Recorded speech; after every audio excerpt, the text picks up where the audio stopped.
최선의 절세는요, 나갔는데 회사에서 하고 계신 거죠. 아, 이래서 네, 비정규직 세무조사가 있구나. 네, 안녕하세요. 오너스 경영연구소의 조 팀장입니다. 네, 오늘 정초은 세무사님 모시고요. 평소에 정말 많이 궁금했던 맞아요. 내용이거든요.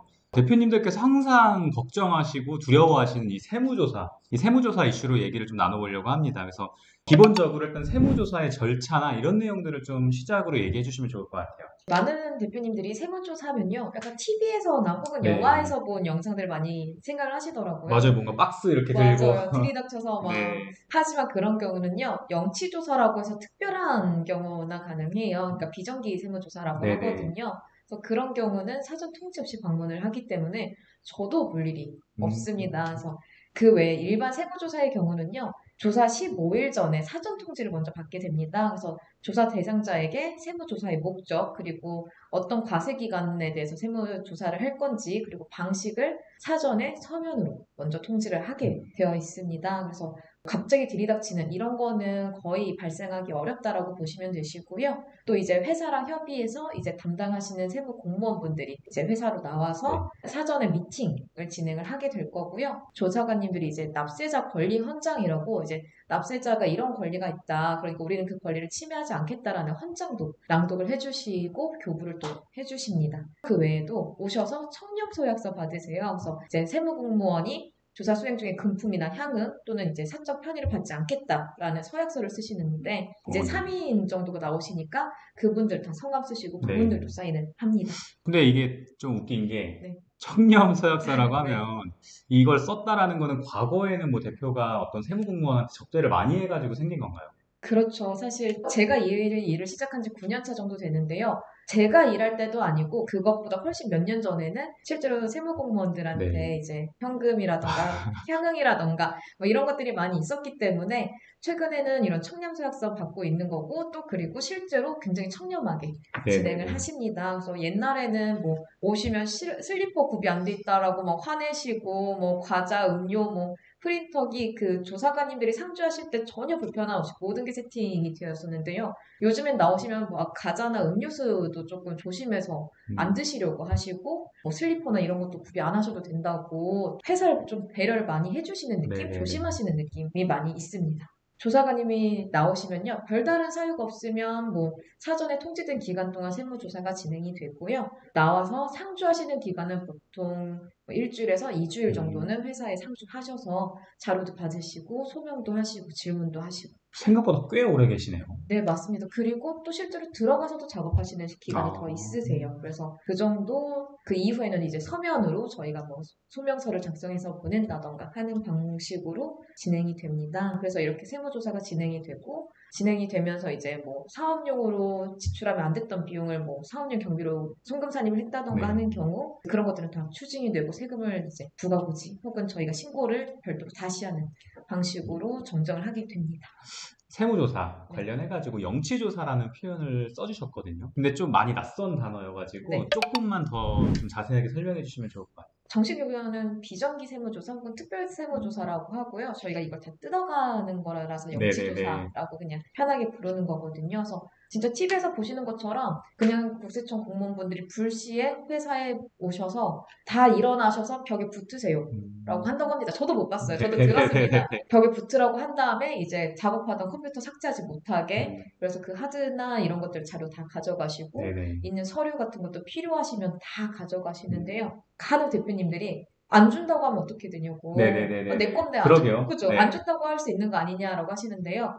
정말 추천드리지 않습니다. 이걸 거부를 하시더라도요, 국세청에서 먼저 가져가시고, 사후에 이제 영장 청구를 해서 적법하게 가져가실 수 있는데요. 어쨌든 가져가게 되는 건데, 그걸로 인해서 분쟁이 만들어지고, 조사관님들한테 안 좋은 이미지를 굳이 줄 필요가 없습니다. 그렇겠네요. 또 사람이 이걸 조사하는 그럼요. 거니까요. 그럼요. 그래서 사람 대 사람이기 때문에요. 가장 최대한 협조적으로 진행하시는 게 좋습니다. 그럼 이제 영치조사, 그러니까 비정기조사를 표현을 해주셨는데, 정기조사하고 비정기조사, 이 네. 차이가 좀 어떻게 있을까요? 일단 정기조사는요, 세법에서 그 기준을 선정해놨습니다. 일단은 가장 대표적으로 최근 4개년도 이상 세무조사를 받지 않은 경우, 또 무작위 추출 방식으로 랜덤하게 돌려서 추출이 되는 방식이 있고요.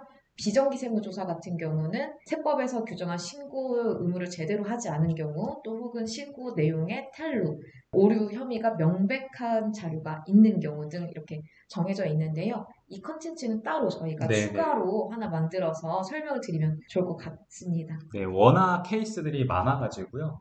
네, 좀 그쵸. 자세하게 다뤄보면 좋을 것 같아요. 네, 그래서 마지막으로 사실 이 부분이 제일 대표님들께서 궁금해하실 것 같은데 세무조사 나오면 그럼 대표 입장에서 어떻게 대처해야 되는가? 이거 얘기도 좀 해주시면 좋을 것 같아요. 일단 세무조사가 시작이 되면요. 대표님들이 가장 좀 걱정을 많이 하시고, 뭐 소위 멘붕에 빠지시는 경우가 네네네네. 많아요. 그래서 다 요청받는 자료도 많은데 그 자료를 다 공개를 해야 되냐, 음, 공개 안 하고 최대한 늦게 주는 게 우리한테 유리한 게 아니냐라고 생각을 하시고 저희한테도 말씀을 많이 주시는데요. 전혀 그렇지 않습니다. 일단 최대한 협조적으로 달라는 자료는 최대한 빨리 구비를 해주시고, 소명 요구가 나오는 것들에 대해서는 최대한 빨리 소명을 해주시는 게 서로 상호 간의 조사 기간도 줄일 수 있고요. 또 조사관님도 아까 네. 말씀하신 것처럼 사람이 하는 거다 보니까요. 협조적이지 않은 사람한테는 조사관님도 호의적이기 어렵습니다. 그래서 그 자료 같은 것도 빠르게 구비해 주시는 게 좋고요. 두 번째로는 세무대리인인 저희한테도 솔직해지셔야 돼요. 아, 그러니까 가끔 대표님들이 개인적인 사정이나 뭐 조금 그런 것들 때문에 부끄러워서 말씀을 솔직하게 안 하시고 거짓으로 혹은 꾸며서 설명을 해주시는 경우가 많은데요. 그러면 저희가 세무공무원분들한테 대응하기도 훨씬 힘들어집니다. 나중에 그게 몇 번 반복이 되면요. 논리 구조가 저희가 생각해도 안 맞는 경우가 많아져요. 그렇기 때문에 반드시 세무대리인한테는 그 사건에 대해서 솔직하게 말씀을 해주시고 같이 논의를 해서 이걸 어떻게 좀 적절하게 풀어나갈지를 생각해 주시는 게 훨씬 좋은 방법이라고 생각합니다. 이게 사람 대 사람이 이렇게 하는 거다 보니까 네, 솔직하게 또 그렇죠. 하는 게 가장 큰 포인트겠네요. 어떻게 보면. 그렇죠. 그리고 그 솔직한 게 있어야 저희랑 이제 그 논리나 이 네. 사건의 그 구성을 조금 더 좋게 꾸며서 갈 수가 있는 그렇죠. 거죠.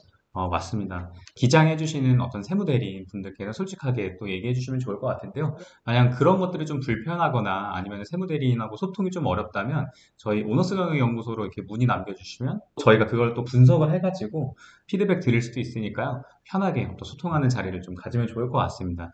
오늘 이렇게 세무조사 관련해서 좀 다뤄봤는데요. 마지막으로 대표님들께 해드리고 싶은 말이 있다면 한마디 하면서 좀 마무리하면 좋을 것 같습니다.